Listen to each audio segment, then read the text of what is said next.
Hi all. Today we are going to discussing about the basic characteristics of Indian economy. All of us know the Indian economy is a India is a developing country, and our economy shows a tremendous growth in various sectors like agriculture, industry, service sectors, that is primary, secondary, and tertiary sectors. So these development or these growths are lead to become one of the strongest country in the world. The economist says that India will become the second largest country and second strongest country in the world in 2050. So, what are the basic characteristics of Indian economy? We know these changes or these growths are the result of the new economic policy that is developed or introduced in 1991. So, as a result of this new economic policy, what are the characteristics of present Indian economy? Today, we are going to discussing about what are the basic characteristics of Indian economy. So, the first one is low per capita income. Per capita income is the average income of a citizen arrived at by dividing the GDP of the country's population. That is, the per capita income is calculated by dividing the total GDP of our country with total population. According to the calculations or according to the tables shows that GDP rate was very low. At present, the GDP or per capita income rate was very low because due to various reasons, that is unemployment, COVID issues, and other so many issues, economic issues, our per capita income rate was very low. But compared to the past, the per capita income, that is per capita income rate shows an increasing tendency when compared with our past year per capita income rates. And the second one is rapid growth of population. We know population in India is the second largest country with the population, and the China is the number one. So the calculations or the tables shows that it will increase around 130 crores, more than 130 crores in the coming years. So the reasons for this higher population rate are low death rate and birth rate, increasing birth rate, infant mortality rate, decreasing infant mortality rate, etc. So these are the reasons for the population growth. And the second one is unemployment and underemployment.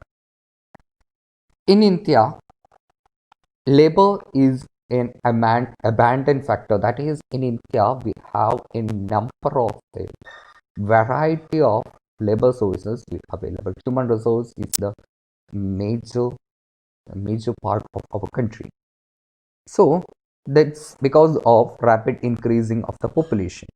So it's very difficult to provide employment opportunity to the entire population. So the unemployment rate, that is shows that it is 6.2 in rural area and it's 8% in urban area. So it shows that the unemployment rate was increased. Unemployment rate is increasing in coming years due to various economic reasons or economic issues. Then the next one is excessive demand on agriculture. Agriculture is considered as the main occupation of our economy or main source of income of the peoples in India. About 65% of Indian people depends on agriculture for their livelihood. But unfortunately, agriculture in India is overcrowded. There is excessive demand on agriculture. Then the next one is low productivity. Labor productivity in both agriculture and manufacturing sectors are very low. That is, productivity is the output per worker, that is, output from each individual or individual worker. The reasons for this low productivity is lack of capital. That is, Indian economy faces the major issue like lack of capital issue. So Indian workers is inefficient and they are not trained, like enough trained when compared to the workers of any other advanced country, and they are educated but they are not skilled. They don't get quality education or skill based education from their institutions. Their health condition is poor and they cannot contribute much to the economic development. So the Indian economy, in short, Indian economy is characterized by lower productivity. Then the next one is deficiency of capital. That's we already says that we face a capital deficiency. It's a shortage of capital. That is, the formation of capital or the generation of capital was very low when compared to the USA, UK, and other countries. Our capital contribution or capital development, capital generation was very low. The reasons for this deficiency of capital are low level of income and high prices, and we more focus on consumer goods rather than the industrial goods. So hence the people are not able to save. Our saving level was very low. Low saving means low capital formation. That's why the capital is only generated through saving. However, in recent years, the conditions are getting improved and more industries or more people are enter into this industrial area. Then the next one is service driven economy. Economic growth in India is it's a primarily service driven. That is, India's service sector expanded quickly and its service sector covered a wider areas of activity like telecommunication service sector, industrial service sector, business process outsourcing, etc. The next one is high poverty. India is the largest dwelling place of income poor of the world. We now have poverty, absolute poverty from 45.3 in 93 to 22% in 2001 to 2. That is our poverty level increasing, but still we face the income that we face the poverty issues in our economy. Then rural poverty rate was significantly higher than the urban poverty, even though today around 30% of the people are living below the poverty line, that is BPL category. Then high income inequality. The inequality in income and wealth make serious economic issues. That is, in India, the richest 1% of the population own 58.4% of the total wealth of the country. That is, majority of our wealth is in the hands of richest persons. Then the technological backwardness. In technical field too, India is backward. In India, old and defective methods are used. Still, we follow the old methodology, old techniques. We are not yet updated that much. Then capital equipments are primitive. That is, due to this technological backward, the cost of production is high. That is, it's lead to low productivity. Actually, the low capital leads to this technological backwardness, and this technological backwardness leads to low productivity. Then underutilization of natural resources. In India, the natural resources are not properly used. That we have a tremendous or number of natural resources like, well, water resources, mineral resources, etc. But still we remain unutilized or underutilized these resources. Then the next one is in adequate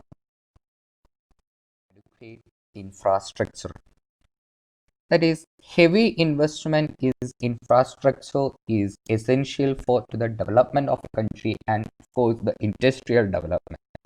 In India, infrastructure is insufficient. There is a shortage of power in the country. This affects adversely to the growth of industrial performance. At the same time, infrastructure, road, rail, etc. are poor in our country. This leads to the declining of this adversely affect the industrial development of our country. Then slow industrial development in India. Lack of large industries based on modern and advanced technology. Due to this, economic development is also low, and that is industry contribution is just 26% to our economy. So our industrial development is also very low, and underdeveloped money market. Money market is the short-term market. Actually, the capital market is divided into, actually the financial system, market system is divided into two, money market and capital market. And Indian money market, actually the market that is based on short-term markets. In Indian money market traditionally includes commercial banks, non-banking financial companies, etc. Still, the our money market is underdeveloped or that not that much developed in our country. Our money market faces so many issues, and we still not use the modern technology, modern currency, etc. So, from all these, we can conclude that all these characters of less developed countries are found in India. All these are the symptoms of less developed countries. So, during this planning era, India had made progress in different directions. Still, considering the needs of the country inadequate, we hope our economy will improve or increase in coming years.